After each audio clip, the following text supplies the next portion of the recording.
Bonjour à tous, bienvenue sur la chaîne Débrouille et Survie au quotidien. Petite présentation aujourd'hui d'un sac Maxpedition. Maxpedition, donc c'est le Proteus Versipack. C'est le sac banane Maxpedition qui arrive dans la gamme Versipack. On n'a pas trop l'occasion d'avoir des revues et des retextes à ce sujet sur les chaînes francophones parce que ce sac est un peu mal aimé. Je ne sais pas pourquoi, il est un peu... ouais, il n'est pas vraiment plébiscité en termes de sac, pourtant je le trouve vraiment très versatile. C'est peut-être même l'un des sacs les plus versatiles de la gamme Maxpedition. Vous allez voir pourquoi. Alors pourquoi? Parce que c'est un sac banane. Alors déjà quand on parle sac banane, ça nous fait penser aux années 90, ça nous fait penser un peu aux gamins à l'école ou bien voilà, au look années 90 qui pourrait faire un peu bof aujourd'hui. Donc on se dit mince, je veux pas me promener avec un sac banane en EDC. Et pourtant vous allez voir que il y a beaucoup de points positifs sur ce sac qui n'est pas qu'un sac banane, loin s'en faut. Alors pour les petites présentations, on est sur un sac, vous voyez, qui a un look résolument tactique, où on voit voilà, le symbole, la marque Maxpedition ici. On est sur un petit sac qui se transporte comme une petite mallette. Voilà, avec plusieurs compartiments, une taille assez conséquente pour un sac banane, parce que sur le compartiment principal, on est sur 24 cm, 23 cm environ en longueur. En largeur, on va pouvoir mettre quand même pas mal de choses. On est sur 13 cm, donc en le bourre-bien, on peut arriver sur une quinzaine de centimètres. Donc bonne capacité d'emport. Il suffit voilà, de tirer les petites attaches pour arriver au compartiment en question. Donc là, on va ouvrir ça. On a un premier compartiment. Voilà, on va ouvrir à fond. On a un premier compartiment. Ça fait un peu sombre parce que c'est la pochette noire, donc forcément ça se détache pas trop. Donc c'est un petit compartiment où on va mettre un carnet, on va mettre un portefeuille, et là ici voilà, on a des petites voilà, d'autres petits compartiments qui vont permettre de mettre des papiers, voilà, un petit carnet, du papier, quelques accessoires EDC. Voilà, ça c'est la plus petite pochette qui quand même est assez conséquente, qui propose à peu près la même contenance que l'extension Janus, que j'ai ici sur mon sac Pygmy Falcon. Pygmy Falcon 2. Voilà, donc petit compartiment assez sympa, assez complet. Deux compartiments sur les côtés. On voit ici avec encore dessus des attaches-molles. Donc là c'est vraiment qu'est-ce que ça va pouvoir contenir, solution hydroalcoolique. Bon là j'ai un monoculaire, ça a une bonne petite profondeur, hop, qu'on voit bien, voilà. On pourra mettre, apparemment, j'ai vu sur un blog pour les fumeurs, un paquet de cigarettes de 30, pourquoi pas. Donc ça, on l'a ici, et on l'a également ici, de ce côté. Donc, même contenance.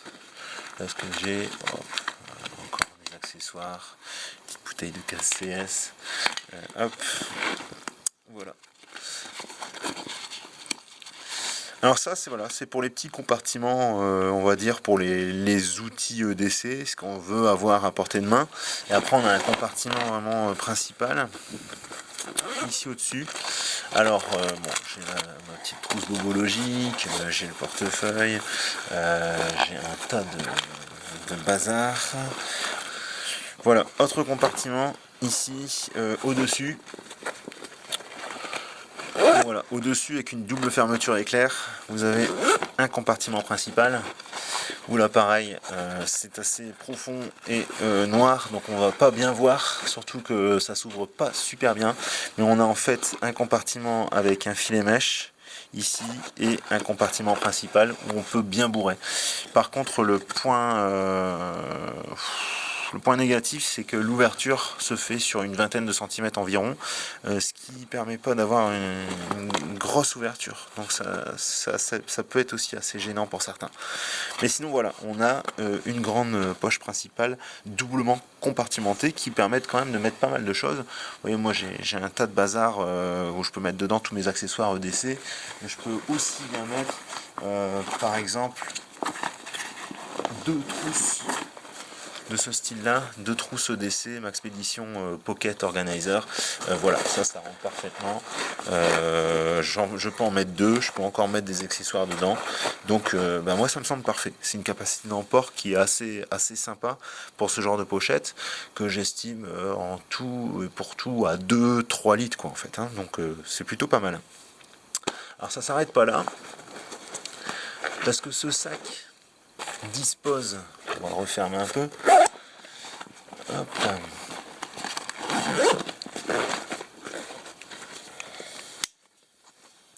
Ce sac dispose d'attache-molle un peu partout. Vous voyez au dos, double rangée d'attache-molle qui permet de faire une extension de sac, par exemple pour un sac de rando. On a également des attache-molles devant pour mettre, pourquoi pas, des petites pochettes aussi. On peut, voilà, comme là par exemple, la pochette de ma caméra, c'est une petite pochette MFH. Je pourrais très bien la mettre ici. Bon, c'est pas la même couleur, bon, on s'en fout. Voilà. Alors pour pour l'explication aussi, je vous présente pas mal de sacs en noir parce que c'est la couleur la plus passe-partout. Je suis un gros collectionneur de sacs, mais je me limite quand même à une seule couleur, sinon on n'a pas fini.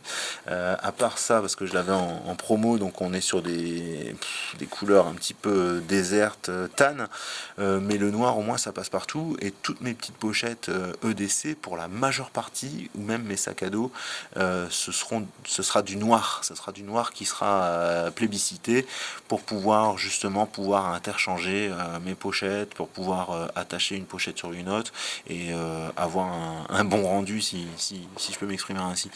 Donc voilà. Pochette sympa, vous allez me dire, c'est bien une sac banane, mais où est la sangle? Bah oui, où est la sangle? Eh bien, elle est tout simplement planquée derrière. Il y a du velcro qui attache le dos, et à l'arrière, hop, vous pouvez dégager les sangles, recoller ça, et voilà, vous avez votre sac banane, qui peut faire également sac d'épaule, on le verra, ou sac à dos monobretelle. Là, franchement, les possibilités sont infinies avec ce sac. Que dire de plus sur ce sac? Moi, il me semblait avoir une belle bouille, ça faisait longtemps que je voulais l'avoir. Le problème, c'est que c'est cher, c'est Maxpedition, donc c'est cher. Pourquoi? Parce que c'est la qualité Maxpedition, parce que on est sur des attaches, bon là on est sur les meilleurs clips du monde, je m'en rappelle vraiment plus trop de la marque de ces clips, je les mettrai sûrement en détail sous la vidéo. On est sur des fermetures éclair, aussi le meilleur système du monde, c'est les YKK qu'on connaît tous, ouverture, fermeture facile, pas de problème de déraillage. On est aussi sur un tissu qui est traité du pont Téflon, et c'est du nylon 1050 deniers balistique, donc là il faut déjà y aller pour la défoncer. Ça, c'est du textile, enfin nylon, qui sert à revêtir les gilets pare-balles. Donc c'est pas, attention, hein, c'est pas du pare-balles, mais c'est quelque chose qui est assez résistant, en 1050 deniers en plus. Donc on a une certaine rigidité, et c'est ça que j'apprécie chez Maxpedition. Alors c'est sûr, c'est cher, surtout en ce moment. Là, celle-là, je l'avais acheté 80 € à l'époque. Maintenant, ça devient la folie. Je pense que le moins cher on peut l'avoir, c'est la coutellerie Tourangelle. Sinon, après, si on va sur eBay ou bien sur Amazon, alors là, c'est la folie, hein. Il y a des gens qui revendent des pochettes comme ça jusqu'à 120, 130, 150 €. C'est du n'importe quoi. Donc, il faut vraiment faire attention. Et pour les plus petits budgets, il existe des alternatives avec des marques low cost qui ont purement et simplement copié le système Maxpedition avec la Proteus. Donc par exemple, je peux vous présenter la pochette MFH. Alors la pochette MFH, la voici. Alors j'en ai acheté justement pour faire sacoche de vélo. C'est vrai que je ne l'avais pas précisé, on le verra en illustration ensuite, mais on peut en faire des sacoches de vélo avec les attaches molles. Donc j'en ai acheté 2 comme ça. Là on n'est plus sur du 80 €, on est sur 17 €, donc c'est plutôt pas mal. Et là, bon, pour le coup, je ne l'ai pas pris en noir. Je me suis dit, à ce tarif-là, je peux me permettre voilà, de changer de coloris. De toute façon, je vais l'utiliser que en sacoche de vélo. Mais on est sur un peu le même système, hein, vous voyez. Hop, entre les deux, ça se ressemble, c'est kiff-kiff, sauf qu'on aura la qualité en moins. Mais si on a un usage qui est non intensif et si on n'est pas un aficionado de la gamme Maxpedition, ben, ça peut faire l'affaire, quoi. Donc ça, je l'ai eu sur ASMC à 17 €. Autre pochette que j'ai eu un temps. Autre pochette que j'ai eu un temps pour faire sacoche de vélo qui ressemblait vachement à ça, qui était une pure copie. C'était voilà, c'était une pochette de la gamme Miltech. Alors là, je l'aimais bien. Elle était aussi à une quinzaine d'euros. C'est également une copie avec attache molle. Bon, elle est un peu dégueulasse forcément parce que je l'ai utilisé pas mal. Attache molle mais intégrée, tout comme la MFH en fait. Le truc est intégré derrière. On voit les attaches qui sont là ici, alors que chez Maxpedition, bah, il faut en racheter. Bon, bah ça c'est un plus quand même. Bon là voilà, chez Miltech c'était intégré également et c'était aussi plus gros, donc on avait une ouverture beaucoup plus simple parce qu'on avait voilà, une grande ouverture par rapport à ce qu'on a ici. Vous voyez, c'est un peu plus petit quand même hein, ici sur je sais pas si on va bien voir, mais sur les deux systèmes on a une pochette qui est quand même un peu plus on a une pochette qui est un peu plus trapue, la Max P, et une pochette un peu plus grande avec la Miltech. Donc là on voit en termes d'ouverture, il n'y a pas photo, hein. Il n'y a pas photo. Plus petite ouverture ici, plus grande ouverture. Ça c'est bien, mais le problème chez Miltech, c'est que c'est tout ou rien. Parfois on peut tomber sur des bonnes séries, parfois on peut tomber sur des mauvaises séries. Ils n'ont pas dans leur process industriel ou dans leur contrôle qualité voilà, de constance. Donc j'ai des pochettes Miltech pas chères du tout qui ont largement tenu le coup et qui sont encore debout aujourd'hui, mais là ici je l'ai utilisé un mois. Bah, regardez un peu, hop, ici là c'est déchiré complètement. Alors je m'en fous, c'est une pochette de vélo où je la laisse carrément sur le vélo, je mets rien de cher dedans. Mais regardez comment c'est déchiré déjà, c'est un truc de fou. De l'autre côté, bah, ça commence aussi. Donc dès que le textile a pris un tout petit peu l'air, eh bien, il devient fragile, il casse comme du verre. Donc voilà, très très très mauvais point. Si je veux repartir sur une gamme, bah, j'abandonne Miltech, c'est dommage parce qu'ils avaient vraiment le gabarit qu'il fallait pour le type sacoche de vélo. Je vais partir pour la sacoche là-dessus. Et puis pour le DC, sur Maxpedition, parce que ça je le trimballe tous les jours, c'est plus classe, bon bah c'est une histoire de goût hein, tout simplement. Mais voilà, donc ça c'est vraiment bien. Et en termes de pochette de vélo, c'est vrai que j'avais pas précisé, vous allez voir après en illustration, c'est que on peut mettre du contenant, mais avec, pas facile d'une main,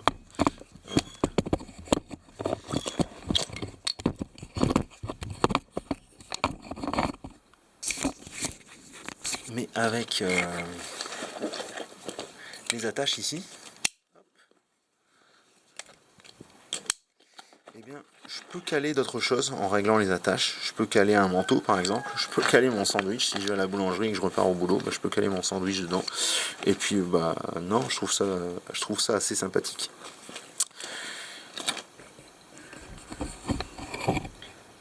Bon, on va voir maintenant quelques illustrations, à savoir l'emport en sac banane, l'emport en sac d'épaule ou en sac monobretelle et les pochettes de vélo. Et on se retrouve ensuite. Alors vous voyez sur cette pochette on peut mettre aussi des attaches molles. Alors elles ne sont pas livrées avec, donc ce sont des Tactiles qu'on peut acheter chez Maxpédition. Ça coûte un peu cher, je pense que ça vaut à peu près 2 € par Tactiles. Moi j'ai récupéré ces attaches sur un autre sac dont je ne me servais plus. C'était un sac MFH de souvenirs. Donc ça, en fixant ça à l'arrière, ça permet tout simplement d'avoir un emport supplémentaire sur un sac à dos pour partir en rando ou voilà pour avoir voilà un contenu supplémentaire pour mettre notamment le petit matériel à portée de main, le DC. Donc, par exemple, je pourrais le mettre sur mon Maxpédition Pygmy Falcon 2. Voilà, donc j'ai mon sac ici. Bon, bien sûr, j'ai mis la Janus sur le sac, mais on pourrait très bien, sur les attaches molles qui se situent sous la Janus, voilà, on a ici les attaches molles sur le Pygmy Falcon, et bien mettre tout simplement en emport supplémentaire la Proteus pour avoir un sac qui fait résolument tactique. Par contre, hein, là c'est sûr que ça fait un peu militaire, mais pour un sac de randonnée ça passe carrément. Et non, ça donne une capacité d'emport de 3 litres avec du compartimentage supplémentaire.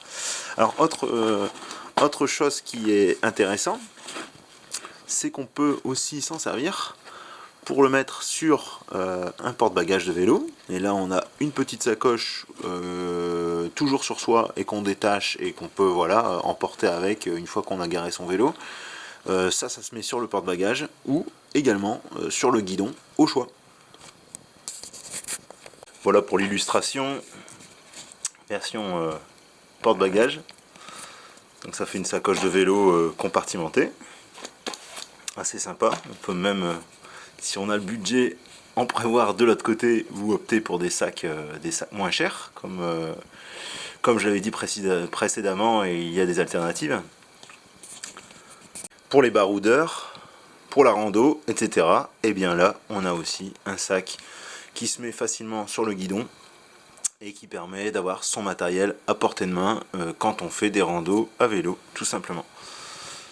Alors pour le sac banane, en fait, il y a un système de réglage assez facile ici, où on règle sa sangle en tirant et en mettant le surplus ici sur une petite attache. Hop, voilà, donc là on bloque la sangle.